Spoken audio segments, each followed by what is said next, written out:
Hi friends, നമുക്കിന്ന് അരിയും അരിപ്പൊടിയൊന്നും ചേർക്കാതെ നല്ല സോഫ്റ്റ് ആയിട്ടുള്ള ഉണ്ണിയപ്പം എങ്ങനെ തയ്യാറാക്കുന്നതെന്ന് നോക്കാം. അതിന് വേണ്ടിയിട്ട് മിക്സിയുടെ ജാറിലേക്ക് 1 കപ്പ് മൈദ ഇട്ട് കൊടുത്തിട്ടുണ്ട്, 1 കപ്പ് റവയും ഇട്ട് കൊടുത്തിട്ടുണ്ട്. എന്നിട്ട് നമുക്കതിലേക്ക് വേണ്ട ഏലക്കായ 2 ഏലക്കായ ആഡ് ചെയ്ത് കൊടുത്തിട്ടുണ്ട്, കുറച്ച് ചെറിയ ജീരകവും 2 പഴവും ആഡ് ചെയ്ത് കൊടുത്തിട്ട് നമ്മുടെ ശർക്കര പാനി ഒഴിച്ച് കൊടുക്കുക. എന്നിട്ട് നല്ലപോലെ ഒന്ന് മിക്സിയിലിട്ട് അടിച്ചെടുക്കുക.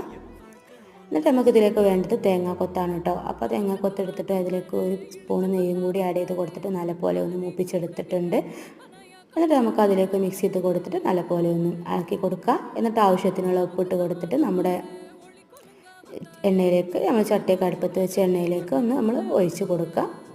ഓരോ കുഴിയിലേക്കും ഒഴിച്ച് കൊടുത്തിട്ട് നമുക്ക് ഒരു ഭാഗം വെന്ത് വരുന്ന സമയത്ത് നമുക്കതിനെ ഒന്ന് തിരിച്ചിട്ട് കൊടുക്കാം. അപ്പോൾ നമ്മുടെ ഉണ്ണിയപ്പം അവിടെ റെഡി ആയിട്ടുണ്ട് കേട്ടോ. നമുക്ക് 5 മിനിറ്റ് കൊണ്ട് ഈസി ആയിട്ട് തയ്യാറാക്കാൻ പറ്റുന്ന ഒന്നേ ഉള്ളൂ. അപ്പോൾ ഈ വീഡിയോ ഇഷ്ടപ്പെട്ടാൽ ലൈക്ക് ചെയ്യാനും സബ്സ്ക്രൈബ് ചെയ്യാനും മറക്കരുതേ.